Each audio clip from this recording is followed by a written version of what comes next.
Eu vou começar falando sobre esse caso do Marcos Braz. Eu falei no vídeo de ontem e repito aquilo, não vou mudar o que eu penso. Eu acho que durante essa investigação o Rodolfo Landim deveria sim afastar o vice-presidente de futebol Marcos Braz do cargo. Porque na boa, gente, primeiro que já nem era mais para ele estar no cargo. Se a gente for parar e analisar aí o que foi a temporada 2023, vamos lá, vamos pensar que o Flamengo é uma empresa. Em qualquer empresa, um dirigente do cargo do Marcos Braz seria demitido pela quantidade de erros. E outra coisa, pessoal, isso não pode ser esquecido. Ele agrediu um torcedor do Flamengo em um shopping, mordeu a virilha desse torcedor, depois utilizou as instalações do Flamengo para dar uma entrevista coletiva. Entrevista essa mentirosa, segundo a polícia, ficou comprovado que Marcos Braz era culpado e depois ele fez um acordo com o torcedor. Enfim, não era nem mais para estar no cargo. Acho que durante essa investigação aí da Polícia Federal, ele deveria sim ser afastado. Não estou dizendo que ele é culpado ou inocente. Durante a investigação, ele ainda não foi considerado culpado nem inocente. Eu acho que durante a investigação ele deveria sim ser afastado do cargo. Dito isso, vamos trazer aqui o lado do dirigente do Flamengo, que, inclusive, isso precisa ser dito, embora a investigação seja algo fora do Flamengo, quem emitiu o comunicado aqui no grupo foi a assessoria do Flamengo, né, que disse o seguinte, nota oficial, hein? O senhor Marcos Braz foi secretário pelo período de 16 meses entre os anos de 2015 e 2016, ou seja, há quase 9 anos. Causa estranheza que estes fatos, levados ao conhecimento dos órgãos de imprensa de uma delação que supostamente foi feita em 2019, já passados 5 anos, sejam noticiados só agora, em pleno período pré-eleitoral, que se nega veementemente a própria existência desses fatos. Como uma pessoa pública e altamente exposta, encontra-se à disposição das autoridades, sendo de seu total interesse que os fatos sejam esclarecidos com a maior brevidade possível. A defesa buscará ter acesso ao suposto procedimento investigatório. Bom, tá aí o lado do Marcos Braz, a assessoria utilizou palavras difíceis, eu vou resumir aqui para vocês. Ele se coloca à disposição, critica pelo fato dessa notícia se tornar pública só agora, em 2024, e não anteriormente, e está se colocando à disposição para poder ajudar na apuração dos casos. Repito, eu acho que durante a investigação ele deveria sim ser afastado do cargo de vice-presidente de futebol do Flamengo. Pelo menos essa é a minha opinião, quero saber a opinião de vocês. Mudando de assunto, galera, hoje tem Flamengo e Milionários pela Libertadores. Para quem não sabe, o Flamengo pode se classificar até mesmo perdendo para o Milionários, porque o Bolívar, se ganhar do Palestino lá, o Palestino não passa o Flamengo. Mas acho, gente, na boa mesmo, com todo respeito, o Flamengo tem a obrigação de vencer e vencer bem. Estamos falando de um Milionários já eliminado, que vem ao Rio de Janeiro apenas a passeio. O Flamengo fez um investimento absurdo, não era nem para chegar no último jogo da fase de grupos, fazendo cálculo para classificação, pelo contrário, era para chegar já classificado, pensando até mesmo em poupar alguns jogadores para um jogo importante no final de semana contra o Vasco. Enfim, o Flamengo tem a obrigação de vencer e vencer jogando bem. Lembrando que esse jogo será o primeiro jogo pós-polêmica Gabigol com a camisa do Corinthians no Maracanã. Acho até que ele vai encontrar um ambiente mais hostil do que ele encontrou quando o Flamengo enfrentou o Amazonas lá em Manaus, mas eu não sou a favor de vaia durante o jogo, espero que isso não aconteça, embora eu acho que durante o aquecimento ali ele vai ser sim vaiado pela Flamureta, digamos assim. Acho que sim que ele vai ser hostilizado, mas enfim. O outro ponto também, ele vai utilizar a camisa 10 hoje, tá? Não a 99, porque na Libertadores da América não pode mudar o número, tá bom? Beleza, na próxima fase pode? Não pode, só se o Flamengo tirar o Gabigol da lista e aí botar um outro jogador para utilizar a 10. Não faz o menor sentido isso. Então, durante a Libertadores, o Gabigol vai utilizar a camisa 10, o que, teoricamente, gente, nenhum problema. A grande dúvida é, o Tite vai utilizar o Gabigol durante o jogo? Eu fico com essa dúvida, com essa incógnita. Não utilizou contra o Amazonas e isso é até informação, não tem nada a ver com polêmica, para preservar a imagem do jogador, muito pelo contrário. Foi uma opção técnica e tática do Tite na não utilização do Gabigol. Sobre o time, é o mesmo time que a gente informou no vídeo de ontem. Rossi no gol, Varela, Davi Luiz entrando na vaga do Fabrício Bruno, Léo Ortiz, Ayrton Lucas, Alan, inicialmente aí escolhido para começar a partida por Gá, fica como opção, De La Cruz, Arrascaeta, Gerson, Cebolinha e Pedro. Sobre o Fabrício Bruno ser poupado, eu acho que a diretoria está agindo de maneira extremamente correta. Não pode correr o risco de perder uma negociação como essa. Negociação que vai render muita grana ao Flamengo. E na boa, a gente precisa ser coerente. Quando o Flamengo contratou o Léo Ortiz junto ao Bragantino, na ocasião, o Bragantino tentou fazer com que o Léo Ortiz entrasse em campo contra o Botafogo pela fase pré-Libertadores. E lá na ocasião o próprio Léo Ortiz falou, não quero, é muita exposição, imagina se eu me machucar, não faz sentido isso. E agora eu falo mesmo sobre o Fabrício Bruno, não faz o menor sentido. Mas sem Fabrício Bruno o Davi Luiz joga. Gente, se o Davi Luiz não consegue dar conta do fraco ataque do Milionários, ele vai dar conta de quem jogando com a camisa do Flamengo? É para isso que o Davi Luiz está ali. E o Fabrício Bruno vai ficar como opção no banco de reservas, ele não está cortado da lista de relacionados. tá? E sobre a despedida do Fabrício Bruno, os torcedores queriam fazer algo especial, mas por ser jogo da Conmebol, eles não podem levar bandeira, não podem levar faixa, é algo muito restrito. A Conmebol tem muitas regras e os torcedores do Flamengo precisam cumprir. E sobre vai a Gabigol, preparar algo contra a Gabigol, pelo que os torcedores de torcidas organizadas me relataram, falaram: Vene, é jogo importante, é Flamengo acima de tudo, a nossa preocupação é apoiar o Flamengo, não é criticar um jogador específico. Correto, atitude correta. E sobre a venda do Fabrício Bruno, cada hora uma pessoa fala uma coisa, eu vou trazer aquilo que eu tenho de apuração, tá? A operação pode chegar a 15 milhões de euros. Só que o Flamengo vai receber 13 milhões e meio de euros de maneira fixa e pagamento parcelado em 3 vezes, sendo a primeira parcela à vista, a segunda parcela 1 ano após a assinatura e a terceira parcela 24 meses, ou seja, 2 anos após a assinatura do contrato. Vem aí a bonificação de 1,5 milhão de euros. Como é que vai funcionar? Calma, eu apurei também. Vai ser o seguinte: quando o Fabrício Bruno completar 30 jogos, o Flamengo recebe 750 mil euros. E os outros 750 mil euros, o Flamengo vai receber quando ele completar mais 30 jogos. Ou seja, para o Flamengo ganhar 1,5 milhão de euros em bônus, o Fabrício Bruno tem que completar 60 jogos. Aí se completar daqui a 3 anos, não tem problema. O Flamengo recebe o valor sem nenhum problema. Eu acho que ele vai receber logo, porque o Fabrício Bruno é um jogador extremamente irregular, pouco se machuca. Se recorda aí quando que o Fabrício Bruno se machucou? Ele se machucou no Flamengo quando teve aquele problema no pé, mas foi porque ele levou um pisão, um chute na ocasião. Não foi problema muscular, ele não tem lesão muscular, não foi problema ligamentar, não foi nada disso. O Fabrício Bruno é um cara que se cuida bastante fora das 4 linhas, extremamente irregular, tem um aproveitamento muito bom nos jogos. Então o Flamengo vai receber aí 15 milhões de euros, cerca de 84 milhões de reais na venda do Fabrício Bruno ao West Ham. Uma venda maravilhosa, não sei qual a opinião de vocês. Falando em desapegar de quem ganhou, vamos ver se esse Flamengo, que já ganhou muito, vai voltar a ter vergonha na cara nesse ano. Ano passado, você tá rindo do quê? Nada, vai lá. Do que você tá rindo? Nada. Achou engraçado? Mas eu tô errado? Não. O Flamengo precisa voltar a ganhar, a convencer seu torcedor. Fez isso contra o Bolívar. O torcedor ficou empolgado. Agora vai. Aí vem um jogo de bosta contra o Amazonas. Aí ganha. Ganha daquela forma, né? Empurrando com a barriga. Parece que escolhe jogo. Hoje é jogo pra passar pra próxima fase da Libertadores. Hoje é jogo pra atropelar o Milionários. Falei ontem e repito, os Milionários têm que ficar pobres hoje no Maracanã. Por quê? Porque o Flamengo já não vai ser líder. Não vai. O Bolívar não vai dar chance aí pro azar. O Bolívar provavelmente vai ser o líder. Ou seja, o Flamengo, na próxima rodada, ele pode pegar Palmeiras, ele pode pegar provavelmente Atlético Mineiro, ele pode pegar provavelmente River Plate, ele pode pegar provavelmente São Paulo. Então, o Flamengo, ele vai ter pedreira pela frente nas oitavas de final, já que não foi competente na primeira fase, para ficar em primeiro num grupo vagabundo que tem Bolívar, que tem Palestino e que tem Milionários. Era um dos grupos mais fáceis dos brasileiros. E o Flamengo não conseguiu ser líder, provavelmente não vai ser líder. O Bolívar tem que perder hoje em casa, né, Bruno? Pro Palestino. Sim. O que não deve acontecer na altitude contra o Palestino, que é um time fraco e que o Flamengo conseguiu perder pro Palestino fora de casa, lá no Chile. Ou seja, o Flamengo, ele precisa ganhar, ele precisa convencer e ele precisa se motivar. Porque, pelo jeito, vem muita pedreira pela frente. E como a campanha do Flamengo foi ruim, eu vou dizer péssima, nessa primeira fase, ele vai jogar grande parte dos jogos na fase final, o segundo jogo fora de casa. Então o Flamengo vai sair perdendo várias vezes. Para quem então, o que então que precisa acontecer?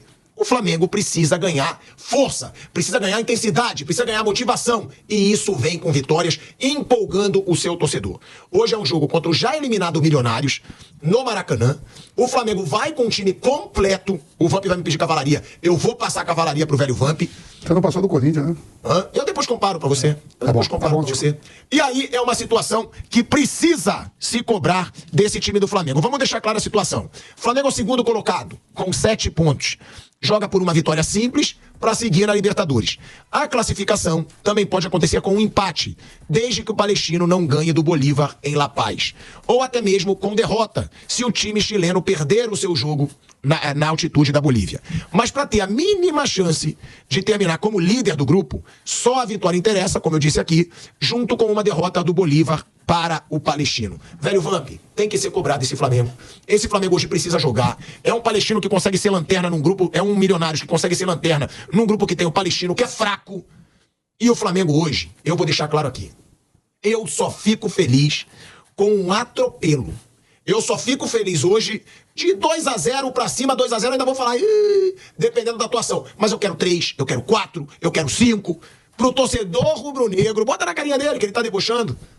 Cadê a carinha do velho Vamp? Pro torcedor rubro-negro hoje sair do Maracanã de carro naquele atropelo que o torcedor espera contra que eu vou fazer com ele. o Milionário. Eu tô errado? Te dou 3 gols. Você já me deu ontem e amarelou. Eu peguei, te chamei, 3. você amarelou. Te dou 3, quer? Como assim você me dá 3? Eu sou Flamengo e te dou 3 gols. Não, eu sou Flamengo. Então me dá os 3. Como assim? Então se for 3-0 é empate. Não, como assim? Você falou 4 ontem, aí eu aceitei. Não, 4 aí é você demais. correu. Contanto que eu até brinquei. Você tava assim. Eu sou o Flamengo e te dou 3 gols. Se o Flamengo ganhar só de 2, você ganha a aposta. Olha como você Se o fala. Flamengo meter 3, Bruno, empata. Sim. Não ganha nada. Mas ontem você me chamou. Você tava assim, ó. Aí você como é que você lá? Não. Aí eu falei, tá bom, peguei. Atropela, não quer atropela, Zé? Eu quero 100 reais. Você fez assim, ó. Tô sendo justo, Zé? 100 reais, 100 reais. assim. Aí o Zé mandava aquele... Você quer goleada? É, você quer goleada? Ele falou. Você não quer goleada, irmão? Eu te dou 3 gols. Ele falou ontem, eu sou Flamengo e te dou 4. Eu falei, aí eu peguei. Aí é o que? Raça do operário? Vai pegar 3? Você correu. Quer 3? Claro que não, sou Flamengo. Então me dá os 3. Como assim? Você não é Flamengo? Não, eu te dei ontem e você. Aí, quem tá aí? Viu como vai correr? Eu te dei Então ontem. esse atropelo todo, ó. Você não quis. No futebol europeu, a supremacia, assim, ó. Quando você é a Liga dos Campeões, a chave de grupos, vem time do leste da Europa, vem time menores, né, ali pode ser de Portugal, da própria Espanha. E cai no grupo do City, Bruno. É. A gente olha assim, o City vai terminar primeiro. E termina com a supremacia. Cai no Real Madrid, a gente vê. E até outros, até o próprio Paris Saint-Germain, que tem dinheiro, Bayern de Munique. Aqui na América do Sul, o Flamengo era para ter essa supremacia toda, pelo que arrecada, 1,5 bilhão por ano, jogadores internacionais, folha de pagamento mais alta da América. E não tem essa supremacia já há 2 anos. Ano passado, um vexame. Foi segundo também. E esse ano, e não é assim não, Zé, aqui, ó, tá no grupo, ó, tá, vamos supor, tá, River Plate, Peñarol, próprio Racing, que a gente tá falando do Uruguai, ou pegar um time equatoriano. LDU. Um LDU. Altitude. Não, baba, você vai pegar assim, tudo bem, Grupo City, tá lá, bota um dinheiro, a altitude de La Paz, tanto que desceu, tomou 4, né, o Bolívar. E o Flamengo não faz essa diferença com isso tudo. Aí, mas hoje também vai pegar um time desclassificado, que pra mim era um dos favoritos. Pra mim era Flamengo em primeiro, e vai brigar Bolívia e o Milionários. O Milionário já tá eliminado até pro 3º lugar. Então qual é a perspectiva? Isso aí que você falou, eu tava no Maracanã, tá um tapete, viu? Tapetão. A perspectiva é isso mesmo, tem que golear pelo time que tem. Por isso que eu tô te dando 3 gols. Claro que tem que golear. Porque você, Bruno. Mas aí é confiável. Aí você fica com o pé atrás. Será? Não sei o quê. confiável é. Quem vai ganhar, Só que vai. às vezes vai Agora classificar em segundo. às vezes vai Vai classificar em segundo, que aí... Que é uma palhaçada já. Pra mim já é uma vergonha. Aí vai ter torcedor. Ai, pilhado, você quer reclamar com a classificação? Quero. E eu faço o que eu quiser. Eu quero reclamar com a classificação em segundo num grupo vagabundo na Libertadores. O grupo é vagabundo.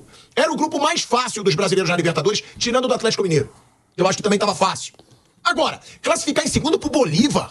Vai pastar. É claro que não é bom. Agora, seria mais vergonhoso não classificar pra fase final. Aí, meu amigo, aí fecha as portas do Flamengo.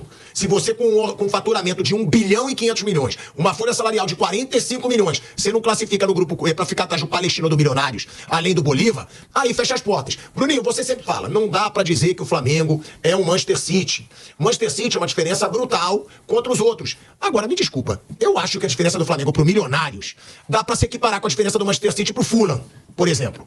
Claro que o City é muito mais forte que o Flamengo, só que o Fulham é muito mais forte que o Milionários. O Milionários é uma bela de um nada. Palestina, irmão. Você não pode ter ganhado 2 jogos do Palestino lá e aqui. É óbvio. Porra, é uma diferença gritante que tem que ser questionada. É porque o torcedor se... Lá de vez em quando os caras se engasgam também, mas aqui é muito mais. Sim. Aqui é muito mais. Eu fico bravo. O ano passado foi horrível. Bravo é que o torcedor se ilude. Aí tá o Flamengo numa draguinha, dirigente não aparece pra nada. Surge o dirigente fanfarrão botando uma onda, enigma, o torcedor começa a responder, o torcedor fica eufórico, o torcedor é burro, cara. Olha o que o Marcos Braz faz de besteira. Já tá em escândalo aí de novo. Agora, não tem nada provado, tá bom. Mas já tem notícia dele em página policial de novo. Foi assim com a agressão do torcedor, agora é assim com a delação que coloca ele aí num escândalo junto com o Romário, é uma delação, não tem nada provado. Agora, aí faz enigma. Aí depois, agora, tá o Flamengo falando de estádio. Tudo isso tapeia o torcedor. Esquece. Esquece que a gente vai ficar em segundo de um grupo vagabundo. Vamos falar do estádio. Vamos falar da onda. O que eu acho que o torcedor tem que ficar ligado, que é uma campanha patética, classificando. E se não classificar, aí pra mim é a mais vergonhosa da história do Flamengo. Vai classificar, vai vencer o jogo. Milionários não tem mais o que fazer no campeonato. E assim, o que acabou fazendo a diferença foi a derrota no Chile pro Palestino. Foi um resultado diferente do Bolívar. Foi perder no Chile, o Bolívar ganhou, né? Por isso que o Bolívar vai ficar em primeiro. É claro que o Flamengo, a campanha na Libertadores é ruim. É ruim, onde você falou que às vezes eu questiono a cobrança que o flamenguista faz, assim, não é de não ganhar do Palestino. Isso aí é ok, né? Tinha que ganhar e jogou mal. O Flamengo jogou mal vários jogos, é verdade. Onde eu coloco é que muitas vezes, às vezes o time nem joga tão mal e assim, eu acho que o time pode jogar mais do que joga, Mas eu acho que grande parte da torcida acha que pode jogar mais ainda e aí já acho que vai muito longe, assim. O time jogou mal contra o Palestino, jogou mal lá em Bogotá com o Milionários, isso é claro, evidente. Em La Paz é normal até, mas isso é claro. Eu acho que às vezes acham que é mais do que deve, assim. Claro que tá jogando menos do que pode, mas eu acho que ainda, se jogar muito perto do que pode, ainda vão querer que jogue mais ainda, né? Esse ponto que eu acho que há um exagero que por isso que eu acho que ninguém consegue trabalhar em paz no Flamengo nos últimos anos. Tanto que 2 técnicos campeões não ficaram no clube, o Rogério e o Dorival. 2 técnicos que venceram títulos importantes não ficaram no clube porque achavam que não era o suficiente. E pergunto, se o Flamengo ganhar hoje de 4-0, pode acontecer, até é um resultado que não seria anormal. O Tite vai ter paz? Não, o Tite só vai ter paz quando levantar a taça e mesmo assim se acharem que foi um espetáculo. Se não acharem que foi um espetáculo, vai ter gente que falar, ganhou, mas o Tite eu não sei não. E não é o Tite, é qualquer um que estiver ali. Hoje é o Tite, pode ser outro treinador. Ano passado não era ele. E ano passado foi muito ruim, de fato. Mas mesmo quando não é tão ruim, há a cobrança. Eu acho que a cobrança esse ano é correta, em alguns jogos. Eu acho que o Flamengo ele teve mais ou menos um mês e pouco ruim. E isso pode acontecer. E pode acontecer de novo no ano. Mas paz para trabalhar vai ter quando levantar a taça se acharem que foi um espetáculo. Se acharem que não foi, mesmo assim não vai ter paz. O Tite ou qualquer outro. Agora, em relação ao jogo de hoje contra o Milionários, eu concordo que realmente o que deixou o Flamengo nessa situação foi a derrota para o Palestino. E o que, por exemplo, é injustificável, Pilhato, o Flamengo, com um time titular e reserva, de jogadores tão caros, o Flamengo perder jogos ou jogar mal por falta de intensidade, por falta de vontade de jogar. Contra o Palestino, o Flamengo criou oportunidade para fazer gol. Não fez. Mas na maior parte do jogo era uma preguiça danada. Não tem justificativa de... O Flamengo joga preguiçoso, lento. E em Manaus, o Flamengo vinha no crescente, reanimando o torcedor, de repente, o time foi lentão, foi preguiçoso de novo, apesar de ter vencido o jogo lá em Manaus. Então isso não se justifica, né? Precisa de intensidade. E não tem excesso de jogos. E o excesso de jogadores caros que tem no elenco não conta? Então dava para ele ser mais intenso em todos os jogos pelos jogadores que tem. E ele não é. E Zé, tem que lembrar também, você falou por causa do jogo do Palestino e o empate contra o Milionários. Tava com o placar na mão. Com um jogador a mais e o Milionários E tomou o empate por causa dessa preguiça aí. Começou a administrar, não sei o quê, não queria correr mais. Talvez administrando a altitude que tem lá, que tem um pouquinho também, né? Aí tomou o empate. Então, isso. Mas o grave mesmo foi a derrota pro Palestino. O grave foi isso. Tá, então, né, família? Ficamos com o nosso giro de notícias do Flamengo. Informações exclusivas, tragas e atualizadas pelo jornalista. Como é que é o nome do cara? Vem Casagrande aqui. Deu um branco aqui na hora que eu fui olhar aqui pro monitor e vi um outro nome aqui. Aí, enfim, ele trouxe informações pra gente a respeito de mercado bastidores, sem contar também com o pessoal aí do. Caraca, tô ficando sem memória, tô nem conseguindo ter palavra pra falar, cara. Jovem Pan Esportes, exatamente. Também aí deixou muito bem claro as informações diárias aí do Mengão. Valeu? Agora a gente vai ficando por aqui. Um grande abraço no coração. Não esquece de deixar like e se inscrever no canal, porque é importante demais a sua participação. Um grande abraço. Fui.